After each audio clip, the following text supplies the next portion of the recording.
welcome to La Via Las Vegas podcast. We're two physical therapists living the life in Las Vegas. I'm Dr. Erica. And I'm Dr. Joe. We created this podcast for two reasons. First, to connect the healthcare, wellness, and fitness communities in Las Vegas. And second, to highlight all the amazing people we've met along the way. Thank you for listening, and remember to take care of yourself. Welcome to the show. If you want Thanks to introduce yourselves and let us know what you do. My name is Joe Sadon. I'm a physical therapist in Las Vegas, Nevada. And what made you move to Vegas?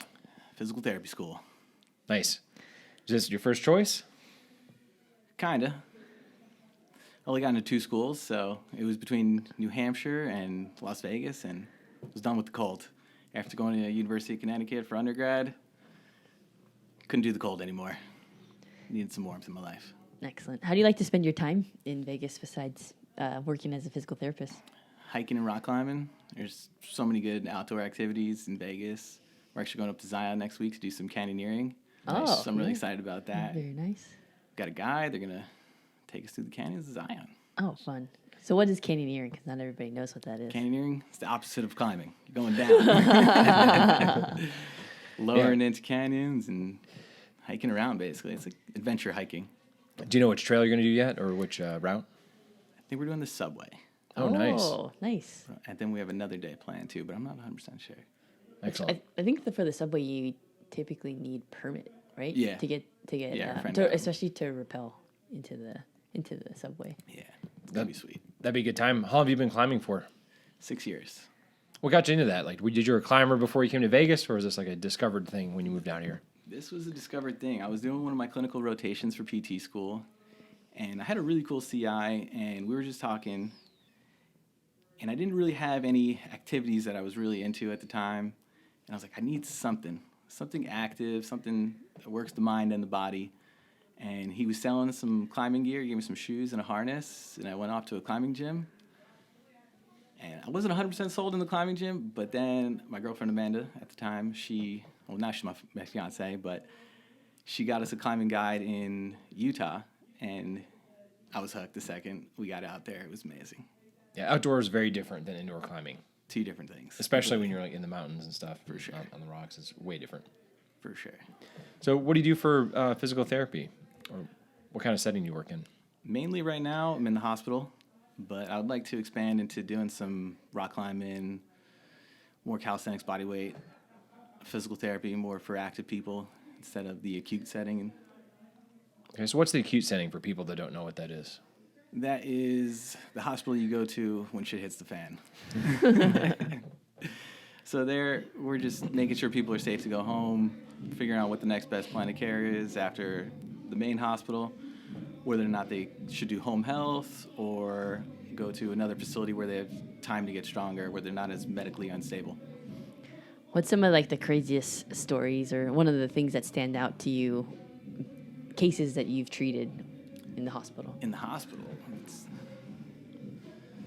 something that stood out. I think it's more of a culmination of spending a lot of time with elderly people. Mm-hmm. Physical therapy gives you this interesting insight into your future. You see the inevitable decline, and it makes you really want to appreciate the body you have now, work on it so you can do what you want to do, because it's coming for all of us. That's a really good point. All of us have worked in that setting now, and that is one thing that I definitely learned from that is when you watch like where you could be headed, and you get to know the person's decisions a lot of times and what led them there when you talk to them. For sure. And it's definitely an eye-opening game changer for a lot of people. Feel the same? Oh, man. And it gives you like a different global perspective of like, I mean, you're an active guy and you see, and you're like an awesome climber. So that's the world you live in, and like, that's what you see, but you also see the very opposite spectrum of it, right? So so take Joe, for example, who is climbing up a mountain, and he works with people who, sometimes can't even like breathe on their own or like can't turn in bed. Struggling to roll, yeah, for sure. Struggling to roll. We say that for granted, and when I first started PT school, I didn't even realize, I didn't realize a lot of things when I first started PT school, because I thought everyone worked outpatient. I didn't really know a whole lot about the hospital setting. But just having bed mobility, like being able to move around in bed by yourself is a big deal for some people. And that is scary. That's a scary thought when you see that. For sure. So, as far as the rock climbing PT, what made you think about doing that route? Me, it's just passion, you know. If I hit the lotto tomorrow, I would still go in the garage and train the next day.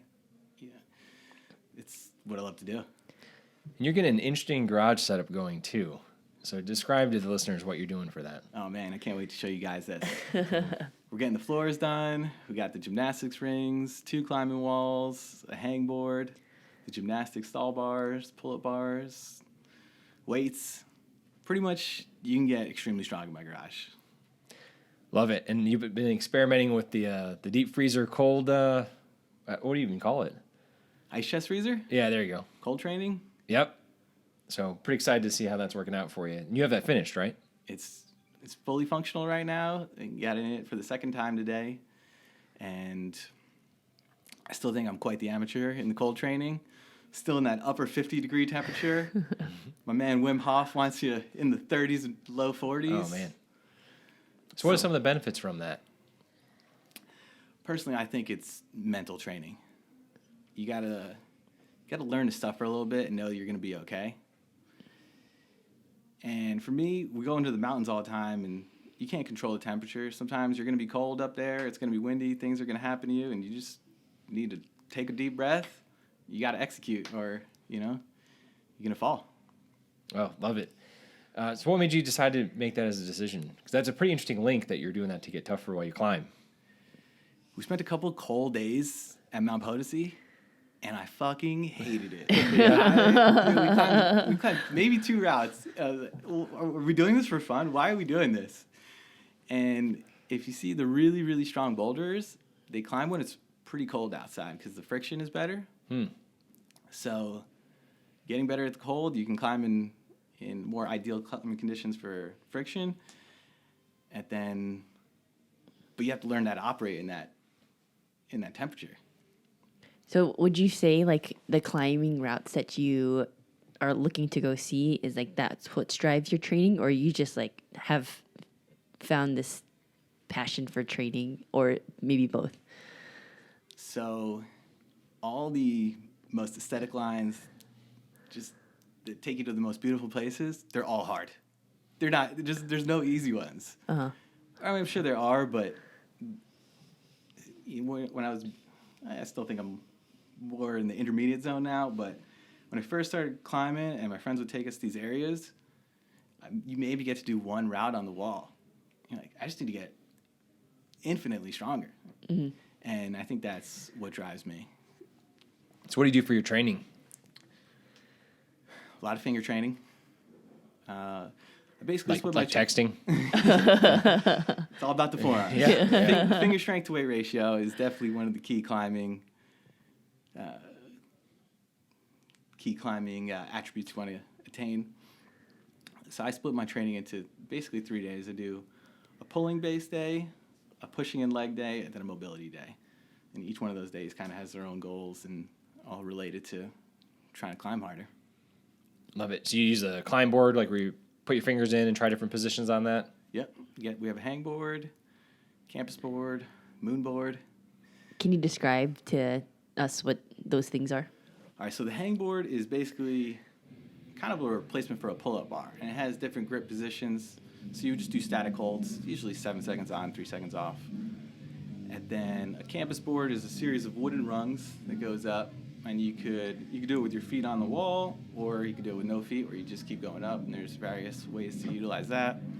Then the moon board, there's a bunch of standardized boards now that have come out that they're on set angles, and all the holds are the same, and they tell you how to position them, and then there's apps, and people can add in routes that they make using the board with a couple hundred holds on it. Mm. So then they give them grades from there, and you can try and level up. So you can just basically climb in your garage and get ready and train for like these routes based on that moon board. Like you can like go through an infinite number of routes. Oh yeah, there's infinite numbers. There's still holes on there that I can't even use. Oh really? Yeah, for sure. I built that board way too early. It's kind of comical. Where I'm like, I can't even use half these holes. But then it just takes time. It's just dedication. how long does it take for someone, if they're just an entry-level climber or they're thinking about getting into climbing and they've just moved to Vegas, what's a good progression for that, and how long does it take before you can start doing like climbing outside and enjoying it? Climbing outside. So first, I highly recommend having someone go with you that knows what's going on, because there's a big difference between top roping, where the rope goes all the way to the top and comes down to you, and then there's also lead climbing, where you're clipping the rope into pieces along the wall, where you have times where you could take bigger falls. On top rope, you're just going to fall a little bit. I guess it depends on really what you want to do. There's so many directions you can go, but my buddy is just started getting pretty decent into leading after about a year. Okay. He's leading 9s and 10s. So I think that's kind of the beginning of the intermediate zone, I would say. So I think in a year, someone with a decent athletic background can get to the intermediate level.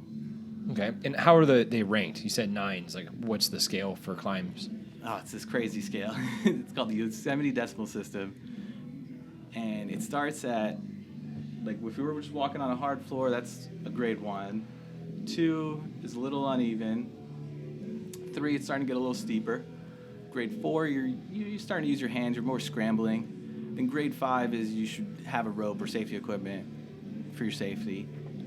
And then from 5, it goes 5.1 to 5.9. And each one of those is like a next jump, 5.1 to 5.2. Then from 10, it goes 10 A, B, C, D, which is similar to the 9 to 10. Then that goes up all the way to 5.15D, but only one person can do that. Maybe two now. Really? Yeah. And who are those people? It's Adam Ondra and Alex Megos. So how do they come up with the scale? Do they just keep adding more letters as people do things that were thought impossible previous? Yeah, exactly. Just keep proposing harder stuff, and you got to have the balls to basically say, this is harder than anything out there. And who's in charge of naming those or ranking them? whoever How does puts that them work? up. Oh, really? Yeah. You get full reign once if you bolt it and put it up, or you're the first ascensionist, then you get to call it whatever crazy name you want. Huh. So then if somebody gets to, is it 15? 15D, D yeah. is the hardest. So how do you know if like there's a potentially like a higher level, or is it just like that's the complete end and you've become like the world-class climber of 2 people?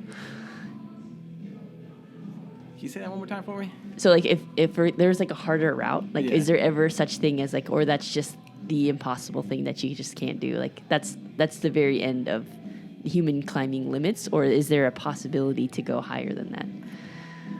I think you always got to leave the possibility to make it harder open, right? Okay. But I mean, when you look at Adam Ondra's resume, it's just he's done all the hardest stuff in the world. So he has he knows what 515C feels like, and if he feels like it's harder, he gave it the next grade, and it's called Silence on YouTube. The name of the route is Silence. Adam Ondra. It's a masterpiece. It's a beautiful dance. Yeah, we started climbing with one of our friends in Georgia, and watching him climb versus watching like me or someone else climb is totally different. I mean, it's just like watching someone, just like you said, like a dance, like super finesse, just kind of dances around with his feet and somehow makes it up. And I feel like I'm doing like 50 pull-ups to get there, just muscling everything with my arms, which is not the way you want to climb, apparently. You want to be good with your feet. So I have a question. So in overall, like body mechanics, when we look at things like CrossFit, for example, is our specialty, and we see these movements in general. And when you're climbing, women and men, I think, climb differently. Would you say, like, just based on your overall strength and like your limb size, right, can play a factor? But how do you like work on weaknesses? Like you can identify like things that you're not as good at, but like how can you look at yourself and be like, all right, well, you could try this way, and this might be a more efficient way to do something. And like, how do you evaluate that as like, because you do have climbing coaches, I'm sure there's out there, but like, how do you identify the things that you're like, I should practice more of these types of techniques? Okay, I gotcha. There's more in the short term, the day you're there working on something, versus more of the longer term.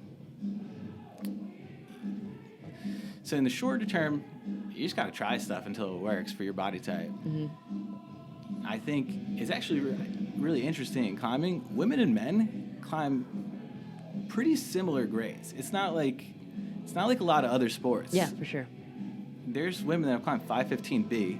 Considering only 2 guys have climbed 515D, that's really only a great difference. And I promise 99.99% of people are never making it to 515B. That's elite. So I think it's just about using your attributes. Have you ever seen any of the Real Rocks on Red Bull? There's an amazing girl, Margot Hayes. She is crazy flexible. And she sent one of the 15As that really famous rock climber Chris Sharma put up. And the way he does it and the way she does it are completely different. It's not even, it almost looks like 2 different routes. It's unbelievable. She puts her foot right up to her head and then pulls with her hamstring.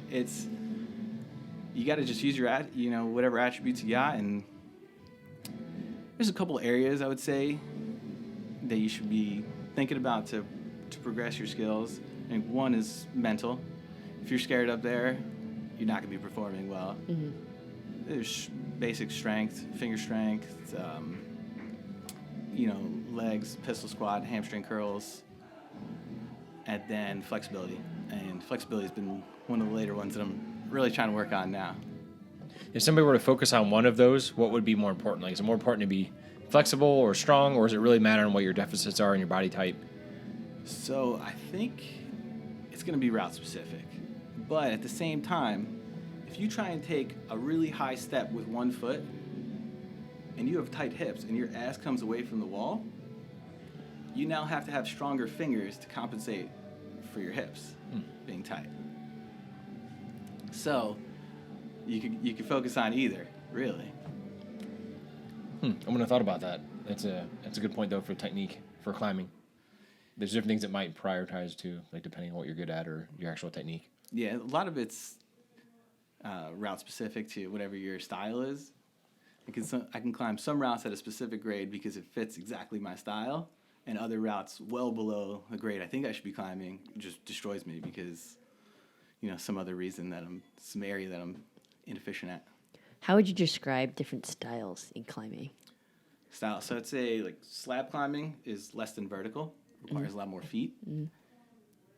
Call it more like technical, where you're balancing on small holds, and then my personal favorite style is more overhanging, bigger holds, but that just require a lot of pulling. And then there's like crack climbing too, right? Crack like climbing that's is a whole another other thing, ball right? game that I don't mess with, but it's almost a different sport, really. You're putting your hands into cracks in different positions to try and get up in. And then from after crack, there's off width, which is this 3 to 8 inch range of a crack where your whole body's in there. And again, there's so many different rabbit holes that you can go down. You can go down, traditional climbing, which is more the crack climbing, bouldering, which is shorter stuff, maybe the height of a little higher than this ceiling. And there's sport climbing where you're using a rope and you're clipping the rope up with you. You got alpines where you're going high into cold mountains. So it's just an infinite number of possibilities. Do you feel like over this time period, like climbing has gotten more popular, or is it just because we're just know more people in it, or would you say? Oh, it's for sure got more popular. Yeah. I mean, Alex Honnold came out with Free Solo, The Dawn Wall came out, Maru, Valley Uprising. There's all these amazing documentaries now, and I think people are starting to see it. I think it's going to become a mainstream sport. It's in the Olympics now. Oh yeah, is that they're gonna do? Is it timed? Like you have one route and you just kind of time So like the how Olympics, you do? I don't like the format, but it's going to be speed climbing, then bouldering, and lead climbing. You get a score for each one, and it's combined. But when they do the competition climbs, those are each kind of separate disciplines. People specialize in each one of those. But for the Olympics, since it's a new sport, they only give it one medal for men and women. So you have to do all three. That's interesting. Yeah, that's not typical too, right? Like most people would either boulder or they would do one of the other ones. Now you have to be good at all of them in order to do well in the Olympics. Lead climbing and bouldering kind of go more hand in hand. Speed climbing, I think, is the worst. It's the same route for the last 20 years, and it's just a sprint up these. It's a 5-7, a very easy route, but these guys just like jump up it, and it's more fast twitch fibers. It's more dynamic jumping based stuff, like explosive pull, and then lead climbing and bouldering are kind of their own separate training styles. Those two training styles are almost polar opposite. Oh, you mean like a lead versus bouldering? So speed versus bouldering and lead, the training okay. styles are completely different. Why would you compare the similarities with like bouldering and lead climbing? Is it because it's technical, or like why are they more similar? So a lot of lead climbers will also boulder, because if you can't do you could have a lead route that's say 100 feet long, and it's really easy for almost maybe 90% of it, but right in the middle there's a couple hard moves that if you can't do it, you can't do the route. So a lot of lead climbers will practice bouldering so that they can be efficient in that section and complete the whole route. Gotcha. Yeah, some of the strategy for climbing, until I actually did it, I never knew that you had to look at things like that. Like you could be pretty decent, then there could be one thing you can't do. It's like, well, you get to play the game with the other kids then. So what made you decide to become a physical therapist? So when I was 19, I got into a snowboarding accident, and it was in between my freshman year semesters, and I fractured my spine. I took a semester off of school and went to rehab. So I met quite a few physical therapists during that whole process. I went to, we were talking about the acute care hospital. So I had the surgery there. I was there for about a week. Then I went to rehab, where you're more medically stable, but you're not quite strong enough to go home. So I spent 2 weeks there, getting stronger, walking and stuff. And then I did a lot of outpatient physical therapy. And throughout the process, I'm like, this is what I love to do. I love to train. I love to work out. I don't want to sit. I was never meant to sit at a computer and not move all day. I knew that pretty early on, and so it seemed like the perfect path for me. When you first started doing that, what was your impression of what physical therapy was compared to how it really is when you work in the field? Because for me, I went for like my shoulder before and some minor things. Yeah. But like, what would you say the difference is? There's a bunch of different settings. So I want to do the sports. I want to do outpatient. I don't want to be sitting in the hospital. But then reality sets in. And, student loans come calling. Well, that's not entirely true. So I first went into outpatient after school. But the problem is, I don't think insurance pays enough. And I was having to see 3-4 people an hour. And then I had a PTA under me who was seeing 3-4 people an hour. And then I had a PT tech that was seeing a bunch of people. And that's less than ethical, in my opinion. And I was just like, if this is what you have to do to make money in outpatient physical therapy, it's not what I want to do. And the hospital pays significantly more, so I ended up going to the hospital. And I could work 3-4 days a week at the hospital and kind of just enjoy my life, work on the things that I want to work on, get better at climbing. Had a lot more time because of that. And you do part-time or per diem, or what is that? Per diem. So basically as needed. If the hospital's more full, they call me in. If they don't need me, they call me off. Mm-hmm. And some people take that route because per diem pays a little bit more, so that you make more money in the front end, and it allows you to have more free time to do the other things that you want to do. Yeah, so no health insurance, but you could just buy your own health insurance on the side, and as long as, I think people get nervous that they don't have a steady check coming in, but I think I don't get called off that much, and as long as you just save a couple dollars in the bank, I'm not worried if they call me off, Mm-hmm. That's good. It's not a bad gig, though. A lot of people do that. I think that's very smart. I didn't ever think of that until being out here, especially in Vegas. It seems like PTs, for the most part, they get paid pretty well in those settings. So it does enable them to do that type of lifestyle. For sure. They can support your climbing habit or other habits that PTs might have. It's a time-consuming habit, Yeah. So let's talk a little bit more about fracturing your spine, right? That's a big thing. Like, so what happened exactly, and how did you couldn't walk for a while? Like, tell us more about your experience. Right. So, I was in Pennsylvania. We went up. Actually, let me take it a week back. We were in Mont Tremblant, Canada, the week before on this beautiful Canadian mountain with beautiful snow, and then we came home A week later, my buddy said, "You want to go skiing?" And I'm from New Jersey originally, so we went up to Pennsylvania. And let me tell you, the East Coast mountains are not Canada. They're not the West Coast. It's just ice and garbage. And I personally, I think they should take some responsibility. They should be able to at least tell you something more accurate about the conditions, because the conditions that day were just terrible. Just chunks of ice. And I was 19, not the smartest guy in the world. You think you're invincible then, but it was going down this double black diamond trying to find a fast way to the terrain park with my friends. And the trail curved off left, but I kept going straight, and I was trying to stop. And I went toe side, so I was looking up the mountain. And when the trail curved left, I went straight into these barrels and hit the barrels with the bottom of my board. So kind of like if you were to jump off something high and land straight on your feet. But in a snowboard, you can't really roll out of it because your ankles are locked. So I hit these barrels, and I just immediately knew something wasn't right. Luckily, I had one friend behind me, and I told him to go get ski patrol and they were able to come put me on that stretcher, bring me down to the mountain. Took me straight to the hospital, and once they did the X-ray and the CT scan, they were like, "We need to do surgery." So I had a 40% compression fracture of T12, so that body was just smushed down.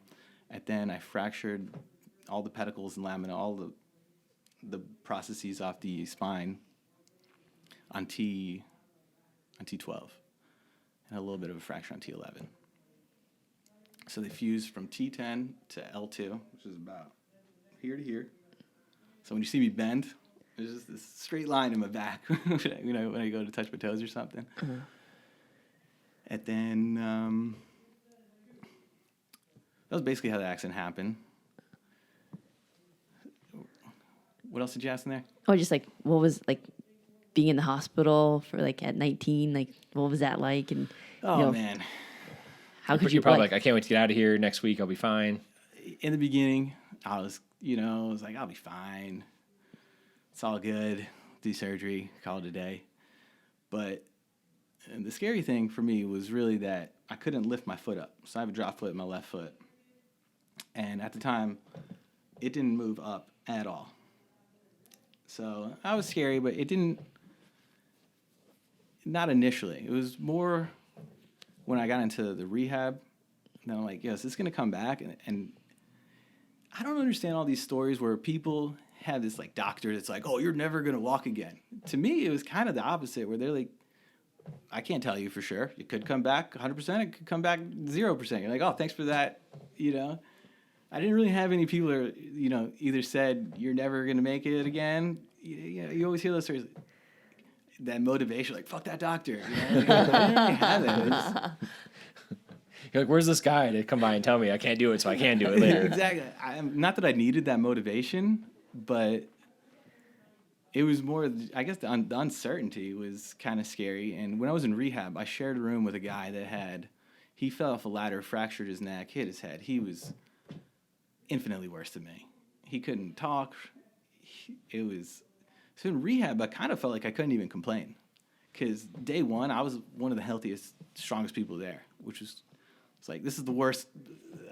This is the worst I've ever been, and just seeing all these people, I'm like, holy shit, this could have been a lot worse. I could have easily been paraplegic. I could have been paralyzed from the waist down. And I'll never forget this one kid. He was there. He came in probably about a week after I was in there, and he flipped an ATV on his neck. And if he thought I was angry at that time, he took it to a whole. He was completely paralyzed to the neck down. So I kind of felt like I couldn't even complain. Kind of, like on one hand, you got it good, and on the other hand, it still sucks. I was in constant pain. My foot doesn't work. I'm struggling to walk. So it's the rehab process is long, and I was angry for a very long time. Kind of felt like I lost a bit of my identity when it all happened. Like, what do I do?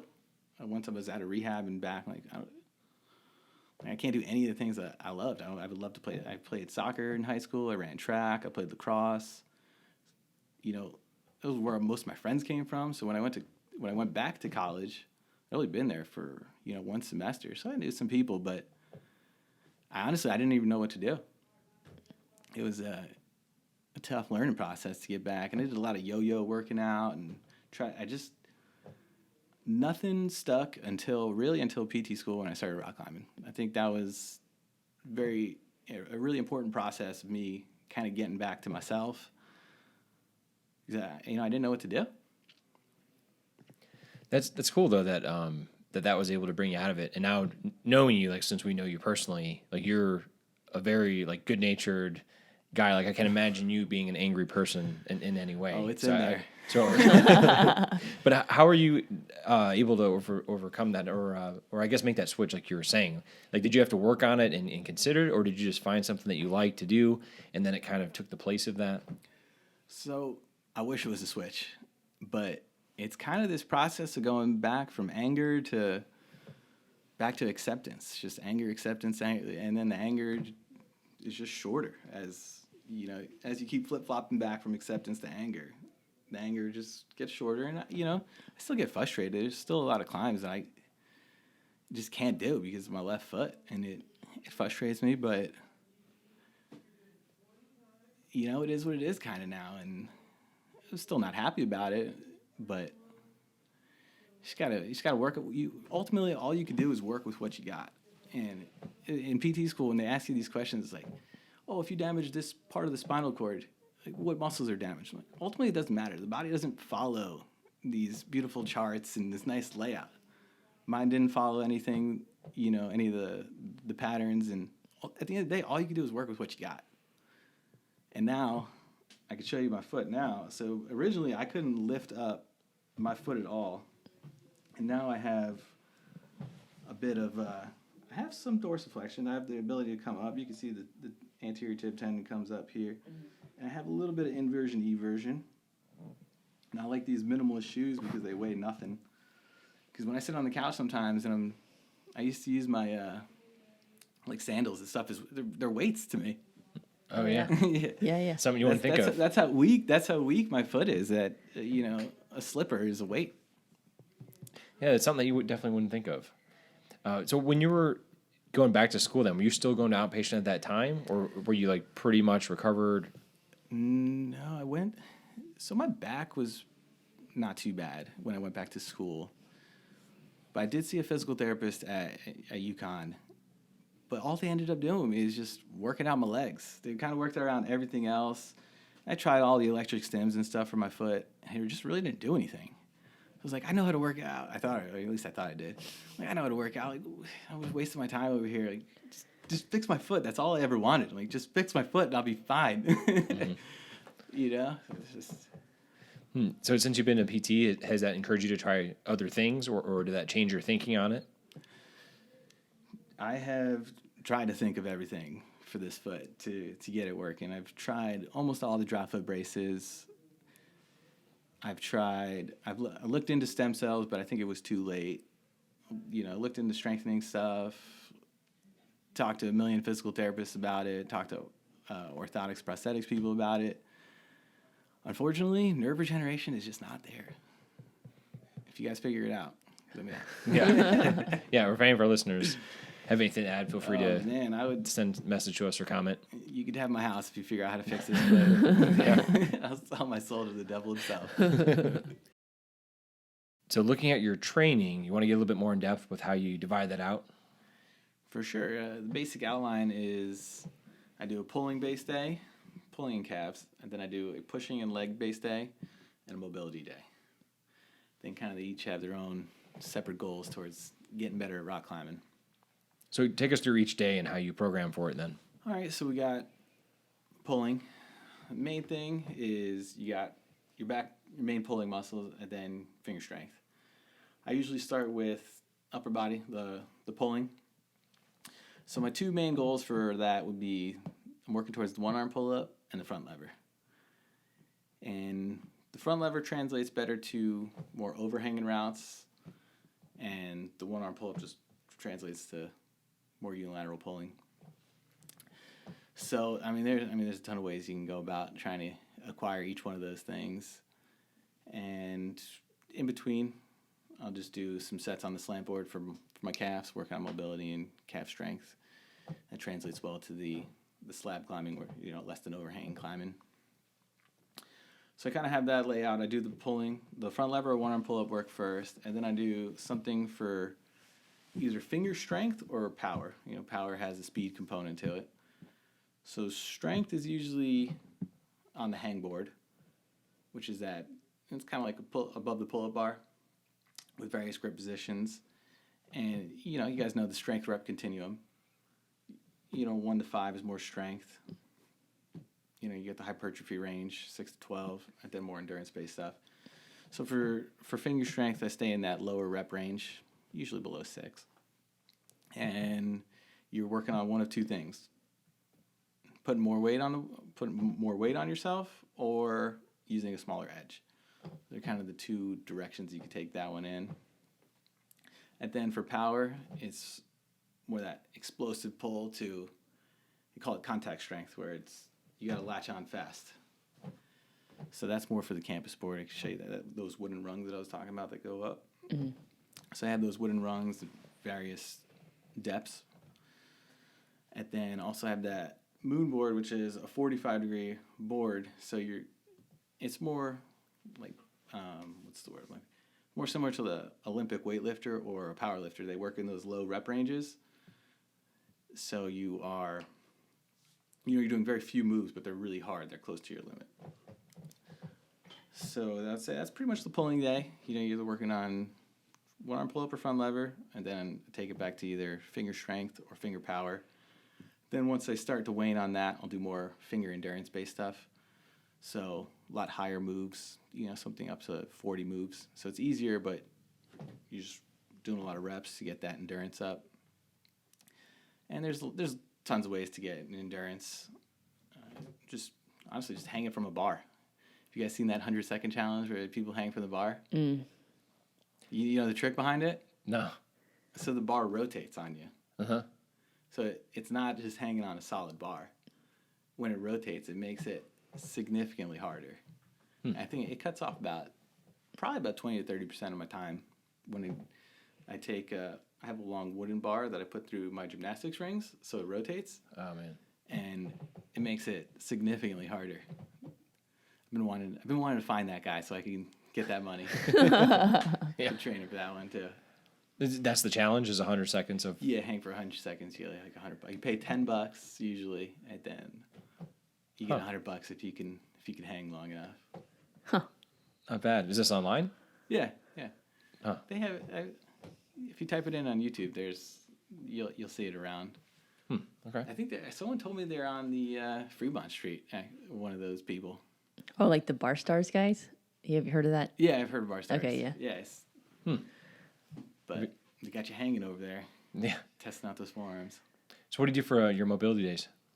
My mobility days, I'd say I'm pretty good with most things. I've been mainly focusing on the hips now. I want the splits in all the directions, right forward, left forward, and middle split. The splits have been challenging. That one has been probably the most challenging to me. I think it's because I don't like training it as much. So, anytime you don't like training something as much, you just don't put as much effort. And then I had to make a conscious effort I wasn't writing my mobility day down in the beginning. I was just writing my strength days. And then in the last year or so, I've been trying to write it down, make sure I go through all the order of operations there. Just start off with some squats, single leg deadlifts, get warmed up. And then I'll do front kicks and side kicks, 2 sets, 10 or so, 15. Then I'll work on my deep squat, just sitting in a deep squat. Active to passive splits. So you just, you stand up and just slowly go out with no arm support. You just slowly go out. That way you strengthen the inner thigh while you're working on that. What else am I doing for the splits? So you go up against the wall, you put your legs against and come all the way down. I have some ankle weights I do that with. That is shockingly hard. And what else? For mobility day, it's mainly hips right now. My shoulders are on maintenance mode. My wrists they're all kind of on maintenance mode. It's so much easier to maintain mobility than to get a new range. Oh, totally agree. It's maybe once a week to keep it, 4 or 5 days a week to get it. Yeah. I mean, it depends on how fast you want to get it. I've never had the splits, so I think that's also part of the problem on why it's taking so long. Why do you separate a mobility day? Is that something that you've just learned over time, or you just know that that's... It's kind of mobility, active recovery, anything that's, helping you recover. You can foam roll, stretch, just... If I feel like if I don't have the separate mobility day, then I'm just never going to get the splits. It needs its own program, basically. Okay. So you're working just like the things goals that you're trying to reach, and you specifically work on those things, which is good. I think that's a really way to do it, because sometimes we'll just go through things and just like, all right, well, I'm not going to work on any of the things I'm not so good at. And that's where we see a lot of maybe not so faults, but just a way that you can program that into your normal workout program to work on those things that you might not like. And it's dedicated, and you're actually writing it down as well. So you're tracking how you're doing with it. So I think it's definitely a great way to approach a way that, something that you're working on, Yeah, the writing it down was big for me. And just, I think the way to stay consistent and stay motivated is to just look for any incremental progress. Anything that you can show that you're doing more than you did last time, I think it keeps you motivated. And because it's all about consistency. If you're not consistent with anything, it's, especially in PT or training or any of that, it's just going to go away. Mm-hmm. Do you notice too when people start to climb, or like friends that you might introduce to climbing, have issues with injuries or like things that you're like, all right, you got to make sure you know this before you start climbing? What would be that thing? Oh man, there's a bunch. No one wants to work on mobility right out the gate. The common climbing trap is you want to climb 3, 4, 5 times a week, and you wouldn't go to the gym and train biceps 5 times a week, would you? You need rest. So I think learning the technique is huge first. A lot of guys fall into that trap that you were talking about earlier, wanting to do pull-ups and stuff. It's kind of the opposite. You need to focus on those feet, especially early. Some other climbing traps. The one that I got was, I'm right-handed, and we call it chicken winging climbing, where that elbow pops out when you're trying to pull, similar to the Hawkins-Kennedy test for shoulder impingement.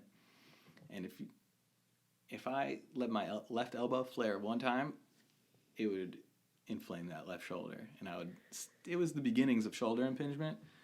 And actually, Kelly Starr at Supple Leopard book over there, I knew the concept of torque, but I don't know if he hammered it home better than I think anyone else that I've ever seen talk about torque. And I had to focus on bringing that elbow in every single time. If I let it flare up one time, it's like, oh, I'm screwed. Just call it a day now. Yeah, that's a phenomenal book, by the way. Like that has been, I think it's eye-opening for a lot of people, because the information he goes over is kind of like giving away a lot of the secrets of the physical therapy profession and strength and conditioning a little bit too. But it's also organized in a way that's very easily digestible, depending on how in-depth you want to get with it as far as going through it. Yeah, if you haven't read The Supple Leopard, it's a very comprehensive book. So check it out. Supple Leopard book. I think there's the second or third edition. The second one's out right now, and I believe he's putting out a third? I think he's doing a third, is last I heard. Nice. Yeah. I got the second one. I want to see what he put in there. But, I mean, I think it's a great book. I think he uses a lot of bro language, but he does. I mean, he explains the concepts better than I've seen a lot of other people with bracing and torque and the archetypes and the stuff that he goes through. I think he does a great job. Love it. So what's something you commonly see in your practice that you wish more people knew? Could be climbing, could be PT, or both. In the hospital, diabetes is the worst thing you could ever do to yourself. Yeah. I had an infectious disease doc say he would rather get HIV than have diabetes. Really? Yeah. That's how bad, how many horrible things he, I mean, I think so too. I think diabetes, I don't know as much as the AIDS treatment and HIV, but for sure, just the mechanical load of being overweight is so crazy for these. I see these elderly people, and when you're walking with a walker, I say you're like barely beating gravity. So then anything that happens that you get hurt or then you get weaker, and now you have this extra 50, 100-pound load on your chest when you're trying to get out of bed, and you're struggling. It's so I'd say that's for the hospital. I'll add something to that because a friend. So when we were in PT school, we were doing farmers carries and like 20 pound. Like I think 20 was like the highest amount. It was like something that wasn't that big, but she was like, "Man, this would what it'd be like if I was 20 pounds overweight." I don't know why that stuck with me, but I'm like, you're right. Like if you just carry that weight around and you just do that. Although like when you gain weight, you feel it. It grows with you, but put a little extra 20 pounds on yourself and then like go and walk around. I think that's a really good eye-opening way to be like, all right, gotta make sure I change something in my life. And all the vasculature that has to get built to go to all that extra weight that you have. It's like miles and more of capillaries. I think probably hundreds. I forget how many it was per pound of fat. I read that at one time, but it's ridiculous. Got a weighted vest, and it only goes up to 60 pounds, and 40 pounds on especially on your shoulders, restricting your breathing. It's 40 pounds doesn't seem like that overweight, and it's really not, but it also is a lot. Oh, for sure. And you said something too that was very insightful within that, where you're barely beating gravity. Like when you're already starting off and you don't have anything in the bank to lose or to spend. One thing that the CrossFit model of like being, sick, well, then fit, they have like a continuum. They just draw like a line or like a half circle, and you're somewhere on that continuum, and you shift back and forth depending on what's going on in your life. So you want to be you'll be fit before you're well, before you're sick. So if you're a fit person, you'll be a normal person at some point before you're a sick person. Right. In theory, you should. What you're saying. I've never seen it exactly like the way you're saying, but it's a spectrum. Exactly. So, and you're in everything in your life is a spectrum like that. You're on a slide rule for every little thing that you have going on, your blood pressure, your heart rate, all that. So you want to keep it within certain ranges, most of these things. Blood pH is pretty particular. You got to have it a certain range or you have some problems. But really, the one thing that I thought was a huge takeaway from that is that when you see people that come into the hospital that are already fit and they have fitness in the bank in a sense, they recover so much faster. They have so much more capillaries built to muscles and everything else that they already have because they're fit. So like the shipping lanes are there in place to get nutrients where it needs to go. I mean, they have such an advantage over somebody that is already starting off when they're already sick or they're already hurt. For sure. We've all stopped going to the gym for a little bit, and then you go back. First few days are rough, but you get back to your numbers pretty quick. Mm-hmm. So it's kind of similar to what you're talking about there. Yeah, and I can't imagine being like 60 or 70 and never having built that foundation. I mean, you are like crawling out of a pit that is like, there's no climbing holds on that on that pit you're trying to climb out of. Hole. Yeah, for sure. So as far as climbing goes, what's something that you see that you wish more people knew? Chicken wing, man. Kills your shoulder. Just impinging that shoulder every time. And also you see it with people belaying, where when they pull the rope down, they pull this other rope up, they go like this, like shoulder impingement. So I think that's a big one. So what would be the recommended way to do that instead? Thumb up. Some thumbs up when they're belaying and or climbing? Hey, like the shoulder rule when you're above your shoulder, thumbs up is good. It's the same thing. That's good. I like that you said that. Thumbs up when your shoulder's above. Yeah. Yeah, that's good. So it's good. What's something that you've learned that you wish you knew sooner? What's something I learned that I wish I knew sooner? As far as training goes, I should have put a emphasis more on hip mobility earlier. I think it should always come mobility before stability. You can't strengthen if you can't be in a range, you can't strengthen in that range. So I would have probably put a heavier emphasis on the hips. I had to do a lot of shoulder work. I was missing a lot of internal rotation and extension on my shoulders. So I did that. I think I did that first. I did a good job on that, and now I'm Now I got to do the same thing for the hips. Yeah, I think a lot of people are missing that internal and extension ranges. Everything's in front of you nowadays. That's why it's the Yep. same thing with the hips. How many people have good hip extension that just come off the street for you guys? Oh, I man. mean, Yeah, if really there's rare. one that you could bet on, you're probably missing hip extension. It's like you're talking about Yeah, for sure. earlier. It's like if you want a solid one, you can go rectus femoris, hip flexor length. Almost nobody has it. Oh yeah, there's like two places where most people could start. Like anyone, like even athletes, because the athletes, whatever they do outside of the gym is super important. So if someone's coming into the gym and spending an hour a day there, but then they spend 8 to 10 hours a day sitting down, it's really hard to undo that in 1 hour's worth of time. For sure. And what's something that you've been working on professionally, personally, physically, or mentally that you're excited about? Something I'm working on, I think it's the mental training with the cold. So today, I was in the cold tub, where I was doing the contrast with the hot tub, cold tub. And there's a specific point where I started realizing I'm not 100% focusing on just my breath. I can kind of think about other things. That's when you know it's starting to get easy. When you can think about other things while you're doing a task. It's one of my favorite things about climbing is it's so all-encompassing. You forget about every other aspect of your life while you're on the wall. And this is the only problem in your life is like, what's the next sequence that I need to do here?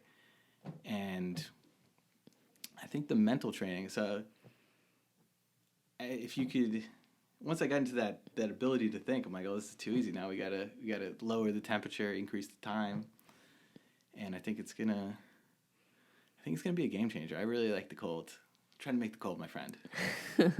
You got us convinced too. I think we're gonna do the ice chest freezer thing too, and build our own here. Isn't it funny that you left Connecticut to come to sunny Las Vegas, and now you like the cold now? Now you're bringing the cold here. I know. Yeah. I broke my back, and then the cold. I didn't realize why old people move to the warmth. Like, my back felt so much better. We did a 10-day road trip from New Jersey to Las Vegas when I moved out here, and it was one of those times where I was like, my back's not killing me today. I think it was the heat, but then at the same time, I think of the heat and the cold kind of like a weight training stimulus. You need a stimulus to stress the body, or else you get soft. So I think pushing the heat and pushing the cold is like pushing the weights a little bit heavier. Temperature for sure. Yeah. Yeah. So tell us about this ice freezer, deep freezer, and tell us about the process of that. Well, watch about 1 billion YouTube videos. That's how most things start. Followed Becoming the Iceman on Reddit. And then I got to give the main credit to John Richter. I read his PDF that he has, and that dude went through he made every mistake, so I didn't have to, which I really appreciated for his $20 PDF. He saved me more time. And it's really not that complicated. You don't need that many things. You just need an ice chest freezer, a rubber mat for the bottom, this stuff called JB water weld to seal it up, and then a fish tank filter, and a little temperature sensor. It's really came out to about $700. Not that crazy. I looked into buying not really a commercial one, just pre-made, already set up for you, and $4,000. I was like, come on. Substantial. That's a big difference. I'd rather do it. I'll do it myself for, a $3,300 cash savings. Mm-hmm. What was the time on that project? Well, I guess including with the time of research, reading PDF, and then actually doing it. It all depends on how much research you do.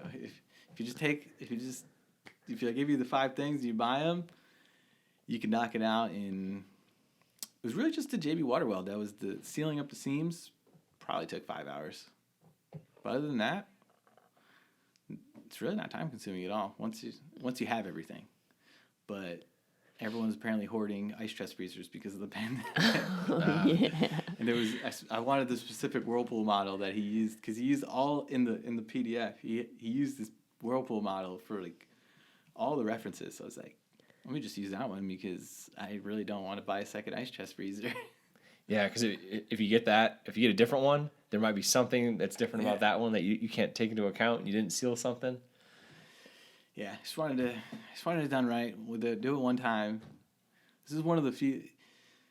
Sometimes you do the right planning, and I feel like this was the time where I put enough time into the planning stage. What's that Albert Einstein quote? You spend 90% planning and then 10% doing something like that. You know what I'm talking about? Yeah.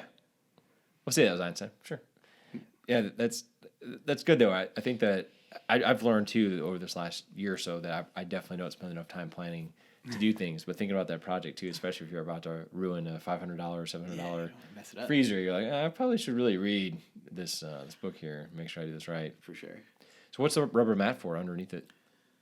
Basically, there's 4 points of contact for the ice chest freezer, and if you dump a bunch of water, it's heavy, so you don't want it sagging. So you basically pull up the bottom, cut out the holes for the feet, so that the water is basically sitting on a harder surface, so it doesn't cave under. So like supporting it from underneath. Yeah. Okay, gotcha.